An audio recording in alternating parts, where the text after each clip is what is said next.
शान्तकारं भुजगशयनं पद्मनाभं सुरेशं विश्वाधारं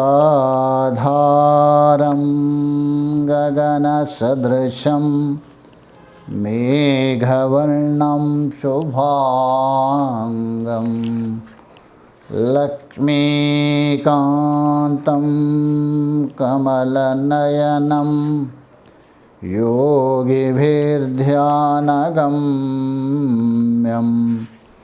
वन्दे विष्णुं भवभयहरं सर्वलोकैकनाथम्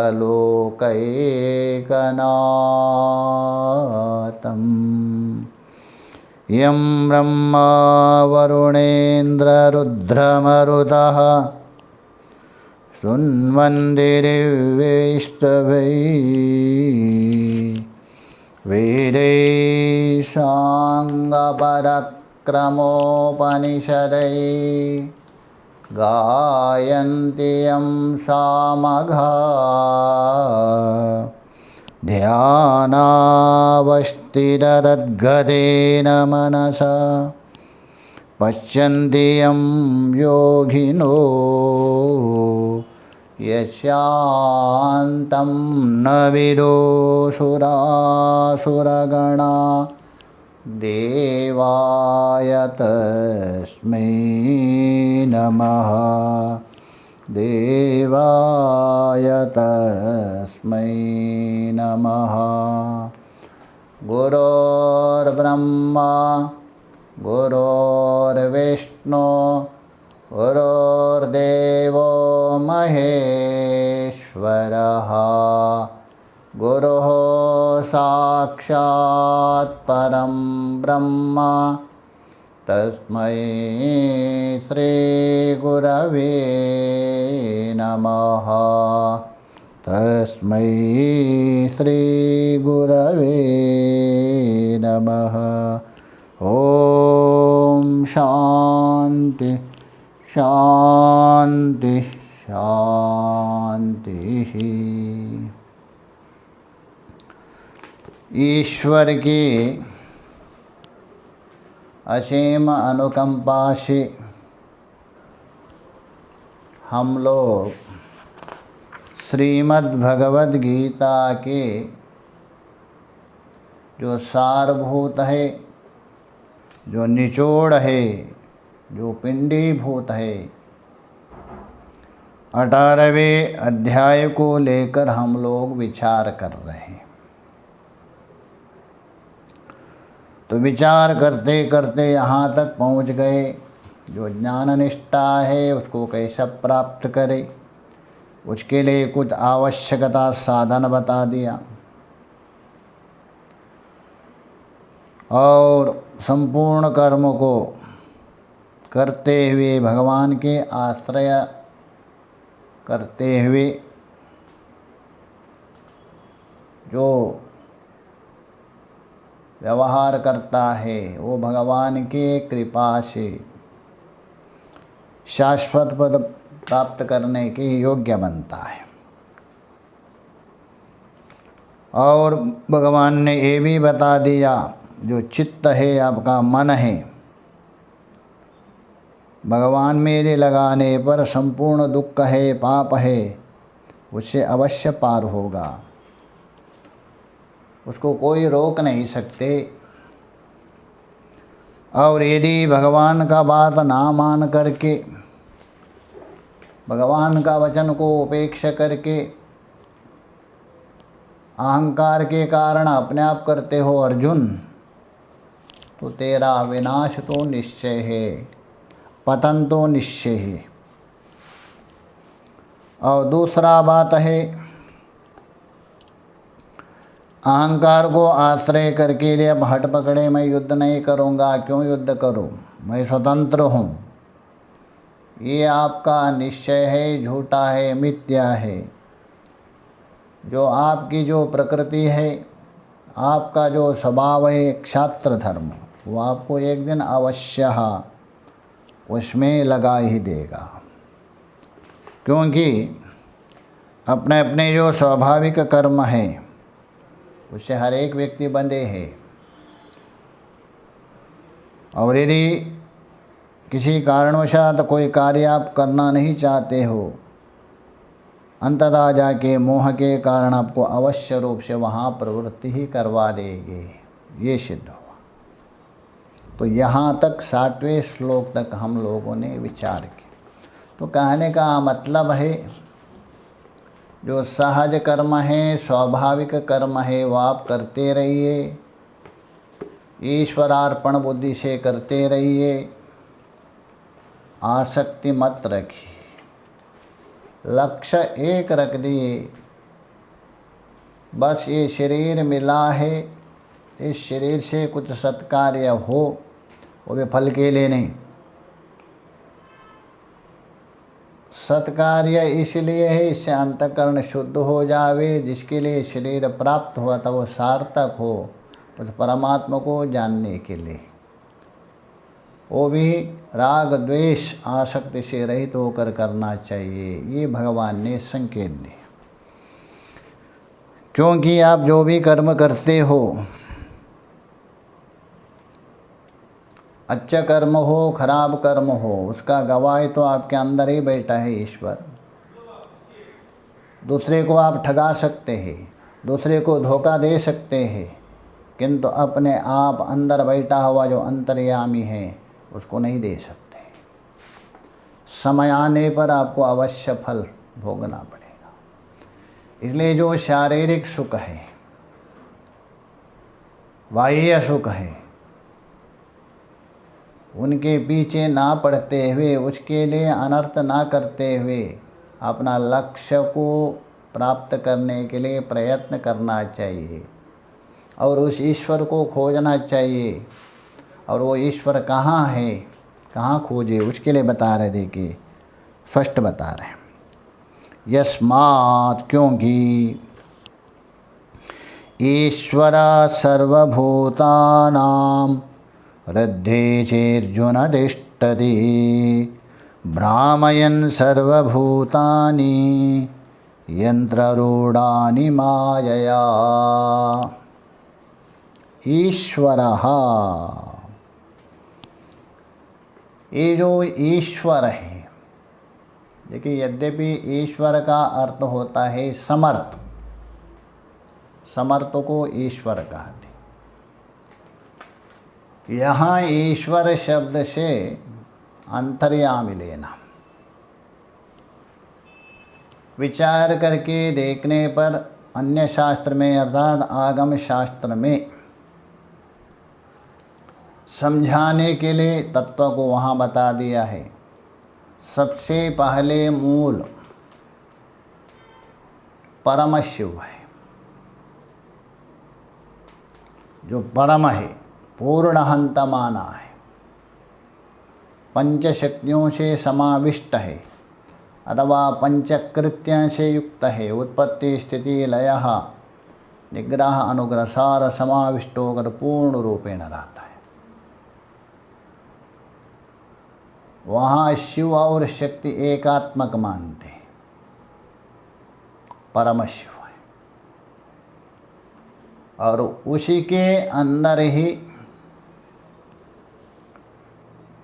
थोड़ा सा अंदर ही ज्ञान शक्ति थोड़ी सी अंकुरित जैसा होती है।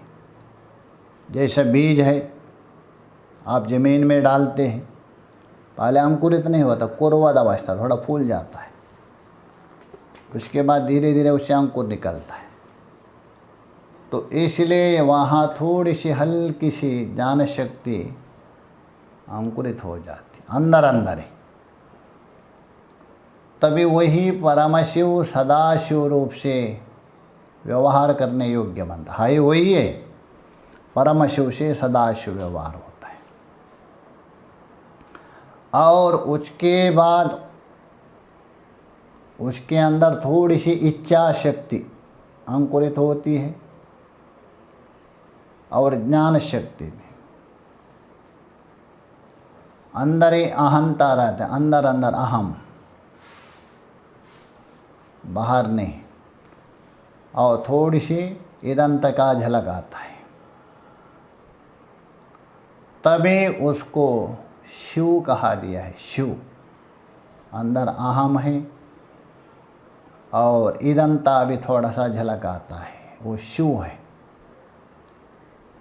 और जिस समय में उसके अंदर क्रिया शक्ति अंकुरित होती, स्फुटित हो जाती है,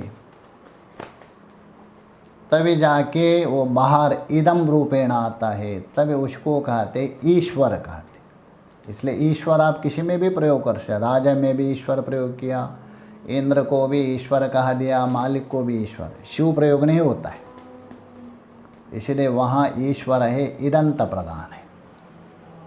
अतः यहाँ ईश्वर शब्द से लेना अंतर्यामी, वो नहीं लेना। वो जो ईश्वर है अंतर्यामी है। हाँ, ईश्वर और अंतर्यामी में भी वेदांत में थोड़ा सा अंतर है। अंदर रहकर सबको नियमन करता है वो अंतर्यामी, बाहर रहकर नियमन करने से उसको ईश्वर कहा दिया। वो जो ईश्वर है सर्वभूतानां चराचर प्राणियों में, केवल मनुष्य में नहीं, सभी प्राणियों का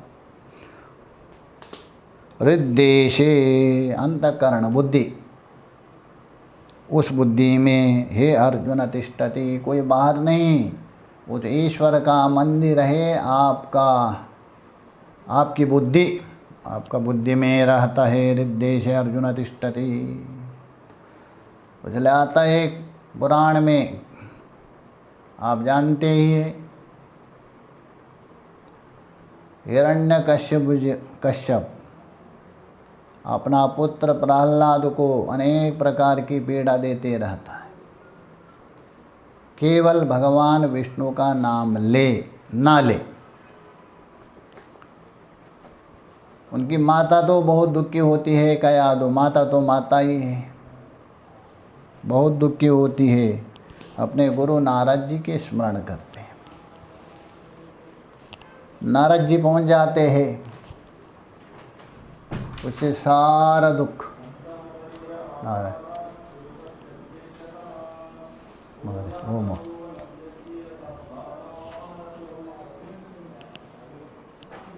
नारद जी से सारा दुख प्रकट करते हैं। भगवान, मेरा पुत्र को मेरा पतिदेव ऐसा दंड दे रहे, मैं क्या करूं? नारद जी कहते, तेरा पुत्र जो कर रहे वही तुम करो, अर्थात भगवान का भजन, भगवान का ध्यान करो।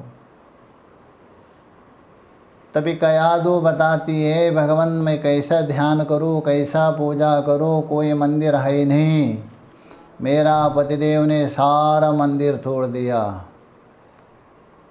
नारद जी बहुत सुंदर उत्तर देते, वो ग्रहण करने योग्य है सभी साधकों को। नारद जी कहते हैं, देवी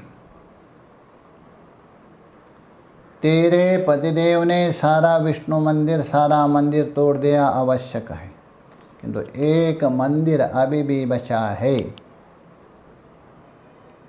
उस मंदिर को कोई नहीं तोड़ सकते तेरे अतिरिक्त। वो है तेरा अंतःकरण बुद्धि, उसमें विराजमान है भगवान, उसकी चिंतन करो, उसको कोई नहीं तोड़ सकते। हाँ, स्वयं आप उसको खंडित कर सकते, दूसरा नहीं। इसलिए यहाँ भी बता, हृद्देशे अर्जुन तिष्ठति, भगवान कोई बाहर नहीं है, भगवान कोई मंदिर में नहीं है। ठीक है, मंदिर में इसलिए है जो सामान्य व्यक्ति है उसकी बुद्धि बने, इसलिए स्पष्ट कहा दे उपनिषद में, आत्मतीर्थम परित्यक्त्वा, आत्मतीर्थ को त्याग करके यो व्रजति बहिर्यता, बाहर तीर्थ में वह भ्रमण करता है, वो क्या है? हस्तस्या नवनीतम त्यक्त्वा, हाथ में माखन दिए किसी ने, फेंक दिया, और हाथ में पकड़ने से क्या थोड़ा थोड़ा वो पिघल करके नीचे एड़ी तक आ गया, आप एड़ी को चाट रहे, क्योंकि माखन को तो त्याग दिया और एड़ी को चाट रहे। वैसा ही इसलिए वो हृदय में है। अतः किसी को चोट ना पहुँचावे, किसी को दुख ना दे, उसके अंदर भी ईश्वर बैठा है। यही भगवान बता रहे। हृदय से अर्जुन तिष्ठति, और क्या कर रहे हैं वो? भ्रामयन सर्वभूतानि,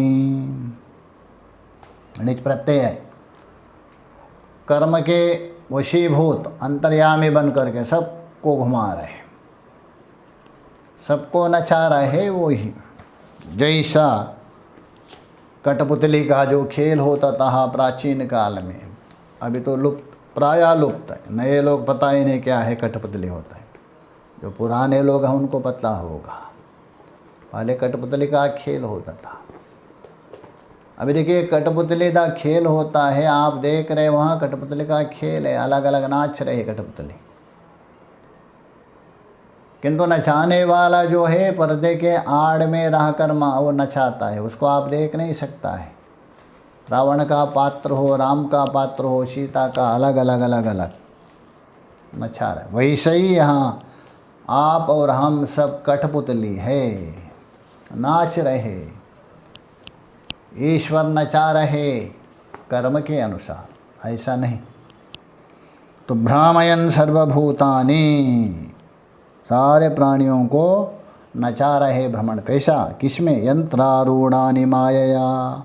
यंत्रारूढ़ बोल तो शरीर रूप यंत्र में माया के द्वारा सबको भ्रमण करवा रहे। इसलिए ईश्वर को पकड़ो, नहीं तो मम माया दुरत्यया, इससे पार नहीं हो सकते आप। जो मेरा आश्रय करते हैं वही माया को पार हो सकते हैं। पीछे बताया था भाष्य में, देखिए ईश्वरः, वरच प्रत्यय हो गए इस धातु को। ईशनशीलः, सबके ऊपर शासन करने वाला, नियंत्रण करने वाला। कौन? नारायणः। नारायण का मतलब अंतर्यामी, संपूर्ण नरों में अंतःकरण में सोने वाला नारायणः। सर्वभूतानां सर्वप्राणिनां, एक जगह नहीं सभी प्राणियों में। कहाँ? हृद्देशे, हृदय देशे, हृदय से उपलक्षित बुद्धि में लेना। बृहदारण्यक में स्पष्ट बता दिया। हृदय देशे अर्जुनः, हे अर्जुन उस हृदय में अंतःकरणस्थ बुद्धि में रहता है। शुक्ल अंतरात्म स्वभावो विशुद्धः विशुद्धांतकरणा इति। शुक्ल मतलब स्वच्छ, शुद्ध, अंतरात्मा स्वभाव वाला हो, अर्थात पवित्र अंतःकरण युक्त हो, उसका नाम अर्जुन। अर्जुन को बता रहे, अर्जुन की उत्पत्ति बता रहे। शुक्ला अंतरः आत्म स्वभावो, जिसका शुक्ल है, स्वच्छ अंतरात्मा स्वभाव, वो अर्जुन है। अथवा विशुद्ध अंतःकरण वाला है, वो अर्जुन है। दो अर्थ के, क्योंकि अर्ज धातु है स्वच्छार्थ में होता है, स्वच्छ स्वभाव वाला है और पवित्र स्वभाव वाला है, पवित्र अंतःकरण वाला है, वही अर्जुन है। अर्जुन की उत्पत्ति। आहस्यः कृष्णं महर्जुनं च, ऋग्वेद संहिता में आहश्च कृष्णम आहर अर्जुनम च, इस कथन से भी, इस कथन से अर्जुन शब्द शुद्धता का वाचक। आहश्च कृष्णम आहर अर्जुनम, क्योंकि यहाँ देखिए ये ऋग्वेद से सिद्ध होता है, जो आह कृष्ण है वो आह अर्जुन भी है, मतलब यहाँ शुद्ध वाचक है। आह मतलब शुद्ध, भगवान कृष्ण भी शुद्ध है, भगवान और जो अर्जुन भी शुद्ध है। शुद्धता का वाचक देखा जाता है, पवित्रता का वाचक है। ये अर्जुन की उत्पत्ति बता दी। स कथम तिष्ठति देह, अच्छा ये बताओ वो अंतर्यामी नारायण ईश्वर सबके हृदय में रहता है, कैसा स्थित है, किस प्रकार विद्यमान है। तो ये प्रश्न हो गया। आहा, सो कहते सुनो, किस प्रकार वो बैठ के क्या करता है उसके विषय में सुनो। भ्रामयन भ्रमणम कारयन, समस्त प्राणियों को भ्रमण कराता हुआ। जैसे झूला होता है ना, घूमने वाला, गोल गोल घुमाते, लोग बैठे रहते हैं, बिजली चलाते आता है, कोई व्यक्ति इधर घुमाता है इधर, वैसे ही भ्रामयन बोल तो भ्रमण कारयन। सर्वभूतानि, एक नहीं सभी प्राणियों को, यंत्रारूढ़ानि, यंत्र में आरूढ़ होकर, उसी का अर्थ करें, यंत्राणि आरूढ़ानि अधिष्ठितानि व, आरूढ़ का मतलब चढ़ी हुई, यंत्र पर आरूढ़ हुआ, यंत्र पर चढ़ी हुई, यंत्र पर बैठे हुए, जैसा अधिष्ठितानि इव, इति इव शब्द, अतः जो कठपुतली के भांति भ्रामता हुआ अतः भ्रमण कराता है। शरीर रूप यंत्र में आरूढ़ होकर एक कठपुतली के समान इन शरीर को भ्रमण करवाता है, इसलिए उसका नाम है अंतर्यामी। इति इव शब्द, यहाँ इवा का भांति शब्द अधिक समझना चाहिए। इवः इति इव शब्द, यहाँ जो इव शब्द है ना, भ्रामयन सर्वभूतानि, तो भाष्यकार बता रहे हैं यहाँ इव शब्द अधिक समझना चाहिए। इव है नहीं, मतलब श्लोक में समझना चाहिए। अतः भ्रमण करवाता सा, वास्तव में भ्रमण नहीं करवाता है, सारा क्रिया से रहित। अच्छा, इव शब्द का अध्यार क्यों करें, इव शब्द अधिक क्यों समझे, भ्रामयन इवा करके? तो बृहदारण्यक उपनिषद में आता है, ध्यायति इवा लीलायति इवा, मानो वो ध्यान करता सा, लीला करता सा प्रयोग। इसलिए यहाँ भी इव शब्द अधिक समझना चाहिए, द्रष्टव्य है नहीं, देखना चाहिए। यथा दारुकृता पुरुषादीनि यंत्रारूढ़ानि, स्पष्ट कर रहे हैं, जैसे लकड़ी से बनाया हुआ कठपुतली आदि के अलग अलग वस्तुओं को घुमाता है। दारू बोल तो लकड़ी से क्या, पुरुषादीनि यंत्रारूढ़ानि, ऐसा जो कठपुतली आदि है उस यंत्रारूढ़ानि, वो यंत्र है आरूढ़ होकर, मायया छद्मना भ्रामयन तिष्ठति इति संबंधः। जिस प्रकार यंत्रारूढ़, आरूढ़ मतलब कठपुतली आदि के जो खिलाड़ी माया से भ्रमण करवाता हुआ स्थित रहता है, उसी प्रकार ईश्वर यहाँ इस हृदय में रहकर शरीर रूप यंत्र में घुमाता है, ये तात्पर्य। तो इसलिए बोल रहे हैं तिष्ठति इति संबंधः, ऐसा जो भ्रमण करवाता हुआ ऐसा ही भ्रमाता हुआ स्थित रहता है इस शरीर में। किसको भ्रमण करवा रहा है? इस शरीर जीवादियों को भ्रमण करवा रहे जैसा, ये संबंध है।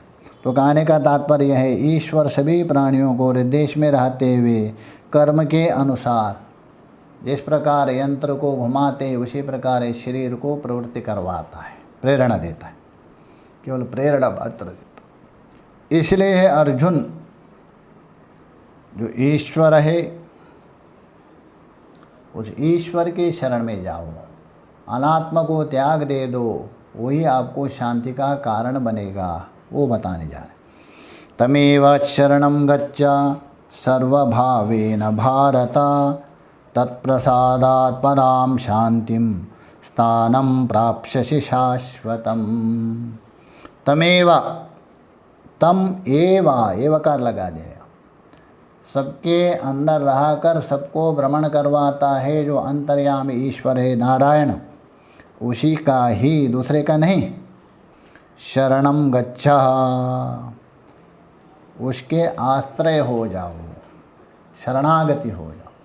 शरणागति भी आगे बताएंगे 3 प्रकार। एक में ईश्वर मेरा है, मैं ईश्वर का हूँ, मैं ही ईश्वर हूँ, 3 प्रकार से।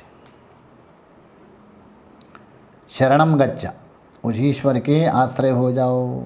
सर्वभावेन ऐसा नहीं, थोड़ा आश्रय शरण जावे, थोड़ा संसार का ऐसा नहीं, संपूर्ण रूपेण।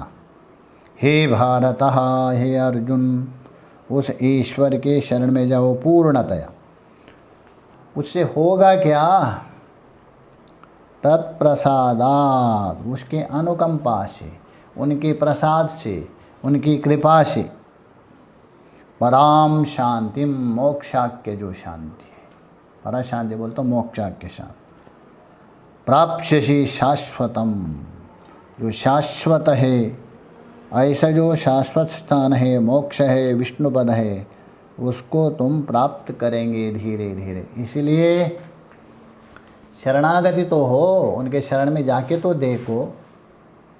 अच्छा, अग्नि के पास में ले गए तो आपको गर्मी नहीं देंगे क्या? अवश्य देंगे। गंगा जी के किनारे जाने से गंगा जी शीतल नहीं चाहेंगे क्या? देती है। वैसा ही परमात्मा के थोड़ा शरण में जाके दो।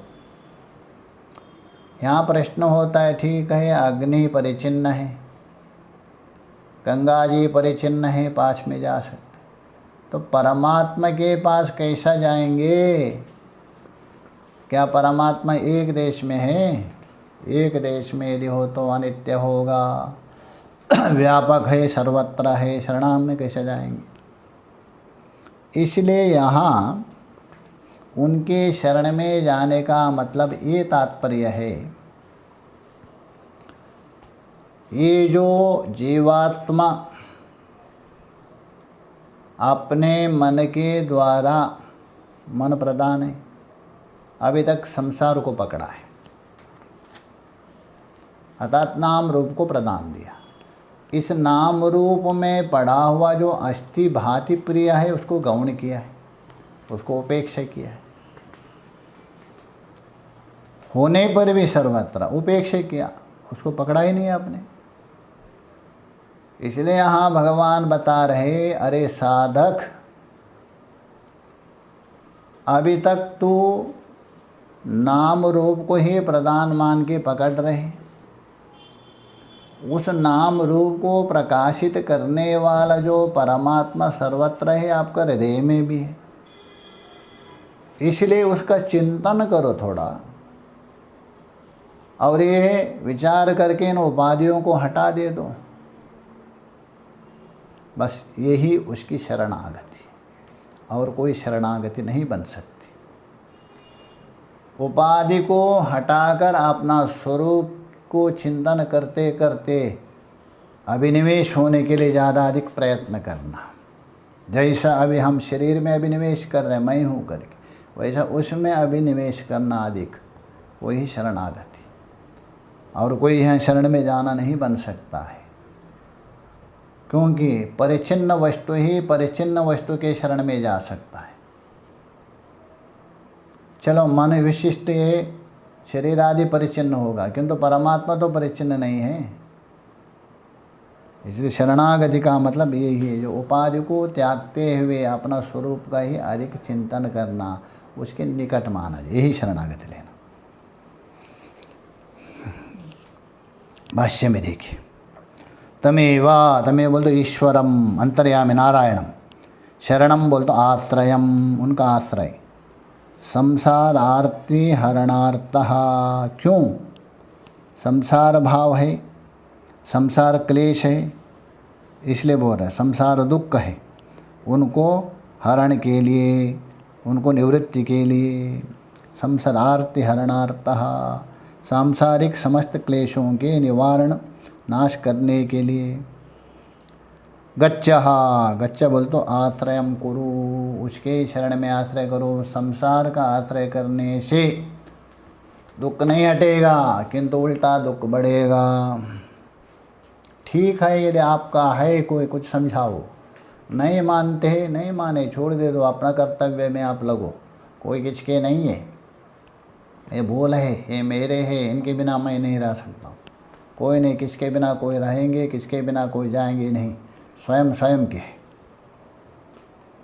आश्रयम सर्वभावेन सर्वात्मनः पूर्ण रूपेण, हे भारत, ततः, ततः बोलते तस्मात्, इस प्रकार शरणागति होने से, शरणापन्न होने से, तत्प्रसादात अर्थात उसकी प्रसाद, प्रसाद का मतलब कृपा, अनुग्रह, स्पष्ट कर रहे, ईश्वर अनुग्रह, ईश्वर की अनुग्रह, पराम प्रकृष्टाम शांतिम, पराम का अर्थ करा प्रकृष्ट, उससे बढ़कर कोई है नहीं, देशता कालता वस्तुता अपरिचिन्न है, वो मोक्षाख्य है। पराम उपरतिम, परा उपरति है अर्थात मोक्ष रूप। स्थानम च, ऐसा जो स्थान विशेष, ममः विष्णु परमं पदम, तद विष्णु परमं पदम, मेरे जो विष्णु है व्यापक है, ऐसा जो विष्णु परम पद है उसमें अवाप्स्यसि, उसको प्राप्त करेंगे। को अस्थायी है क्या? नहीं नहीं नहीं, शाश्वतम नित्यम, वो शाश्वत है, नित्य है, क्योंकि परमात्मा ही एक शाश्वत है, नित्य है, बाकी कोई शाश्वत नहीं, उसको प्राप्त करेंगे। तो यहाँ तक बताने के बाद आगे बता रहे भगवान का ये जो वचन है, ईश्वर ने जो बता दिया है, अत्यंत गोपनीय है, अत्यंत रहस्यमय शास्त्र है, पूर्ण रूप से उसका विचार यदि करे, उसको ले बता रहे, अर्जुन को बता रहे हैं। मैंने जो अभी तक आपको बता दिया, रहस्यमय शास्त्र है, विचारणीय है, चिंतनीय है, समस्त दुखों को निवारण करने वाला है, संपूर्ण उपनिषदों का सार मैंने बताया आपको। अच्छे प्रकार से विचार करो, उसके बाद आप जैसा करना है वैसा करो। छोड़ दिया अर्जुन के ऊपर, यही बता रहे थे। इति ते ज्ञानमाख्यातं गुह्याद् गुह्यतरं मया विमृश्येतादशेषेण यतेच्छसि तथा कुरु। इति, इस प्रकार, ते बोल तो तुझे ज्ञानमाख्यातम, ये जो ज्ञान है, दोनों परोक्ष ज्ञान और विज्ञान भी, अर्थात परमात्मा संबंधी, आत्मा संबंधी अत्यंत गोपनीय ज्ञानम, आख्यातम कैसा? गुह्याद् गुह्यतरम, क्योंकि 90वें अध्याय में बताया था राजविद्या राजगुह्या, ये ब्रह्मज्ञान है, राजविद्या है। ऐसे जो गोपनीयों में भी जो गोपनीय है, मया आख्यातम, मेरे द्वारा आपको बता दिया। विमृश्या, अर्थात विमृश्य बोल तो विमर्शनम, आलोचनम, अच्छे प्रकार से विचार करो, ऊपर ऊपर नहीं, एक एक शब्द को लेकर, एक एक वचन को लेकर अच्छे प्रकार से चिंतन करो। एतत् विमृश्य अशेषेण, ऐसा नहीं, थोड़ा नहीं, पूरा अच्छे प्रकार से चिंतन करो, मेरा हित क्या है, अहित क्या है, इस प्रकार भी। यथेच्छसि तथा करो, उसके बाद तुम जैसा करना वैसा करो, पहले विचार करो। एक बहुत बड़े नैयायिक हो गए थे, उन्होंने कहा मान्यान प्रणम्य कृतांजलि देश, रघुनाथ शिरोमणि, वो बोल रहे, हे विद्वानों, हे प्रणम्य महापुरुषों, मैं हाथ जोड़ के प्रार्थना करता हूँ आप लोगों से, सबसे पहले जो मेरा ग्रंथ है, इस ग्रंथ को अच्छे प्रकार से आप लोग देख लीजिए, चिंतन कर दीजिए। उसके बाद यदि कोई त्रुटि है, खंडन करना हो खंडन कर दीजिए, कोई मुझे आपत्ति नहीं। अन्यतः यदि बिना विचार से ऐसा ही खंडन करें, मुझे बहुत दुख होगा। इसलिए भगवान ने बता, मेरे बात मैंने कहा दिया, विचार करो, अच्छा है खराब है, भगवान ठीक बता रहे अथवा मुझे ठगा रहे करके, उसके बाद जैसा मर्जी आपका करो। भगवान ने छोड़ दिया। यथेच्छसि तथा करो, भाष्य में देखिए। इति तत्, ये जो रहस्यमय शास्त्र है, ते तुभ्यम ज्ञानम आख्यातम, ये जो ज्ञान है आख्यातम, अर्थात कहा है, निरूपण के, कथितम, कैसा है? गुह्याद गोप्याद, अत्यंत गोप्याद, गुह्यतरम, जो गोपनीय है उनमें भी अतिशयन गुह्यम, अत्यंत रहस्यमय गुह्यम इत्यर्थो। क्योंकि अनाधिकारी को नहीं दिया जाता है, क्योंकि अनाधिकारी को देने से वो दुरुपयोग करेंगे। अधिकारी को दिया जाता है, अनाधिकारी को नहीं दिया जाता है, इसलिए गुह्यात अतिशयन गुह्यम रहस्यम इत्यर्थो। मया, मैं बोलता मेरे द्वारा, सर्वज्ञेन ईश्वरेण, मेरे द्वारा आपको कहा। विमृश्य विमर्शनम, किंतु ऐसा मत सोचो अरे ये तो न मित्र है ऐसा ही बताए, नहीं। विमर्शनम मतलब आलोचनम कृत्वा, अच्छे प्रकार से चिंतन करो, आलोचन करो, विचार करो खूब। एतद यथोक्तम शास्त्रम, अशेषेण बोल तो समस्तम संपूर्ण, यथोक्तम च अर्थजातम, और उसका अर्थ का अनुसंधान करो, अच्छे प्रकार से पूर्ण रूप से विचार करो, इस विषय में भले प्रकार से आलोचन अर्थ का अनुसंधान करो। ततः उसके बाद इच्छसि तथा कुरु, यथा इच्छसि तथा कुरु, उसके बाद जो आपको करना है वो करो। पहले अच्छे विचार करो, चिंतन करो, उसके बाद जैसा करना है करो। आगे बता रहे, इतना बताने के बाद भी यही हो, इसको कहते सुरत महापुरुष। यथेच्छसि तथा कुरु कहा दिया तो भी भगवान बता रहे आप मेरा प्रिय है, इसलिए पुनः मेरा वचन सुनो। भूयापि मया उच्यमानं शृणु, फिर भी मैं जो कुछ आपको अंतिम कुछ कहना चाह रहा हूँ उसके विषय में सुनो। यद्यपि तो बता दिया, आपके इच्छा के ऊपर मैंने छोड़ दिया, तो भी फिर भी मेरा कुछ एक उपदेश सुनो पुनः। ये बता रहे, देखिए। सर्वगुह्यतमं भूयः शृणु मे परमं वचः, इष्टोषि मे दृढमिति ततो वक्ष्यामि ते हितम्। सर्वगुह्यतमं भूयः, ऊपर बता दिया था, गुह्यात गुह्यतरम, अर्थात सभी गोपनीय है, सभी रहस्यमय है, उसमें अत्यंत गोपनीय है। ये ज्ञान तो मैंने आपको बता दिया। पुनः शृणु, भूया बोल तो पुनः, पुनः मैं आपको बता रहा हूँ, सुनो। मैं परमं वचा, मेरी जो परम है, श्रेष्ठ है, परमात्मा को बताने वाले, परम मतलब श्रेष्ठ। श्रेष्ठ क्यों? श्रेष्ठ तो परमात्मा है, उस परमात्मा को बताने वाला जो शब्द भी श्रेष्ठ माना जाता है, इसलिए परमं वचः भूया शृणु। शंका हो सकती, एक बार तो बता दिया भगवान ने, और यथेच्छसि तथा कुरु ये भी बता दिया, तो दोबारा क्यों बता रहे? तो भगवान बता रहे इष्टोषि, आप मेरे इष्ट है, प्रिय है। मैं दृढ़मिति ही, अर्थात आप मेरे इष्ट है। दृढ़म बोल तो दृढ़,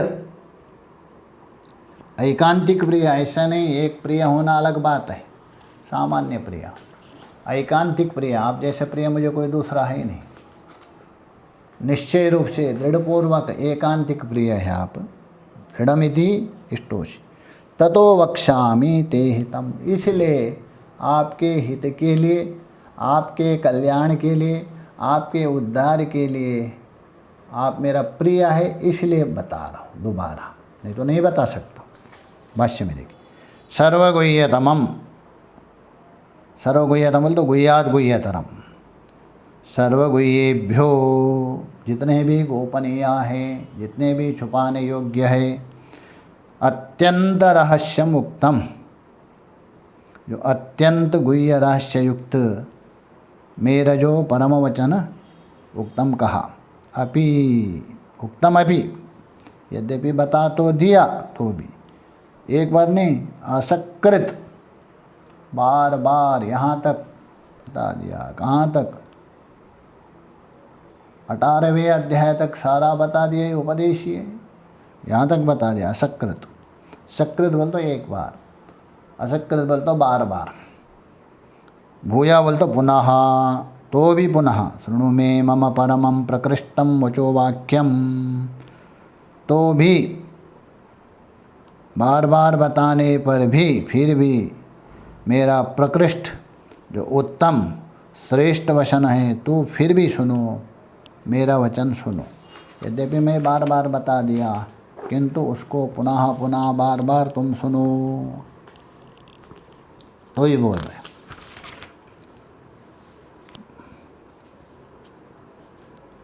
तो ही बता रहे, मैं ममः प्रकृष्टम वचम वाक्यम, अर्थात मेरा राश्यम युक्त उत्तम वचन है, मेरा वाक्य है। इस वचन को पुनः तुम सुनो, यद्यपि मैंने बार बार बता दिया। न भयाद नापि अर्थ कारणाद वा वक्ष्यामि। देखिए, एक बार बताने के बाद दोबारा बताने का मतलब होता है या तो भय के कारण, अथवा यदि कोई स्वार्थ हो तभी बताया जाता है। जैसे भय हो गया, अत्यंत भयभीत हो गया, एक बार बोल दिया, अरे मैंने चोरी नहीं किया है, ये भगवान की कसम है, कहा। उसके बाद कहा थे, अरे सुनो, मैं ही स्पष्ट कह रहा हूँ, भगवान की कसम मैंने चोरी नहीं किया, क्योंकि आप भयभीत है इसलिए बार बार कहते। अथवा जहाँ स्वार्थ होता है, सामने वाला नहीं सुन रहे तो भी आप कहेंगे उसे कुछ ना कुछ स्वार्थ हो, तभी। तो इसलिए भगवान यहाँ भाष्यकार बताए, ना भयाद नापि अर्थ कारण अथवा वक्ष्यामि। ये जो मैं पुनः जो बता रहा हूँ, दोबारा मैं आपको उपदेश कर रहा हूँ किसी भय से, क्योंकि मैं तो निर्भीत हूँ। भय तो होता द्वितीयाद भय, मैं द्वितीय से परे हूँ, परमात्मा, इसलिए भय नहीं है, भय के कारण। अथवा स्वार्थ के लिए भी नहीं कह रहा हूँ, मुझे कोई स्वार्थ नहीं है, निस्वार्थ हूँ, किसी की अपेक्षा ही नहीं है। दोनों कारण नहीं, तो दोनों कारण नहीं है तो किम तर्री, तो फिर क्यों बता रहे? भय भी नहीं है और कोई स्वार्थ भी नहीं है, तो दोबारा क्यों बता रहे? कारण क्या है? तो भगवान बता रहे, इष्टः प्रियासि में मम दृढ़म, दृढ़म बोल तो एकांतिक, अत्यंत दृढ़ प्रिया है, अव्यभिचारेण, उसमें कोई व्यभिचार नहीं है, कभी प्रिया कभी नहीं, सदा प्रिय है। अव्यभिचार मतलब सदा, अव्यभिचारेण इति कृत्वा, ऐसा अव्यभिचार ऐसा मान करके, तथा तेन कारणेन वक्ष्यामि, बस एक यही कारण है, आप एकांत व्यभिचार रहित अत्यंत प्रिया सदा रहे, इसलिए तेन कारणेन वक्ष्यामि कथयिष्यामि ते हितम, ये आपके हित के लिए है। परम ज्ञान प्राप्ति साधनम, क्योंकि जो श्रेष्ठ है, उत्कृष्ट है, संसार का उच्छेद करने वाली, आत्यंत दुख निवृत्ति करने वाली है, ऐसा ज्ञान प्राप्ति का श्रेष्ठ साधन है, इसलिए कहूँगा ज्ञान प्राप्ति साधनम तद ही सर्वहितानाम हिततमम, क्योंकि ये सभी साधन हैं, हित जितने भी हित साधन हैं, उन हित साधनों में भी हिततम है, तरफ भी नहीं, हिततर नहीं, हित हिततर हिततम, हिततम है, इसलिए मैं ये बता रहा हूँ। अतः मेरा बात सुनो, आप मेरा प्रिय है, और अपना कर्तव्य करते हुए अपना लक्ष्य की ओर जाओ। ये भगवान बार बार कहा रहे, देखिए इसे ये सिद्ध होता है, इसे ग्रहण करना चाहिए। हर एक व्यक्ति को अपना कर्तव्य करते हुए लक्ष्य की ओर जाना चाहिए, अन्यथा हम भगवान को मानते, क्या मानते? भगवान का वचन को नहीं मानते, भगवान को मानते, गुरु को मानते, गुरु का वचन को नहीं मानते। ये कौन सी बात है? इसलिए भगवान जो कह रहे उसको ग्रहण करके दोष को हटाते हुए आगे बढ़ने के लिए प्रयत्न करना चाहिए, ये संकेत है। ओम पूर्णमदः पूर्णमिदं पूर्णात् पूर्णमुदच्यते पूर्णस्य पूर्णमादाय पूर्णमेवावशिष्यते। ओम शांति शांति शांति। शंकरं शंकराचार्यं केशवं बादरायणं सूत्रभाष्यकृतो वन्दे भगवन्तौ पुनः पुनः। ईश्वरो गुरुरात्मेति मूर्तिभेदा विभागिने व्योमवद्व्याप्तदेहाय दक्षिणामूर्तये नमः। ओम शांति शांति शांति।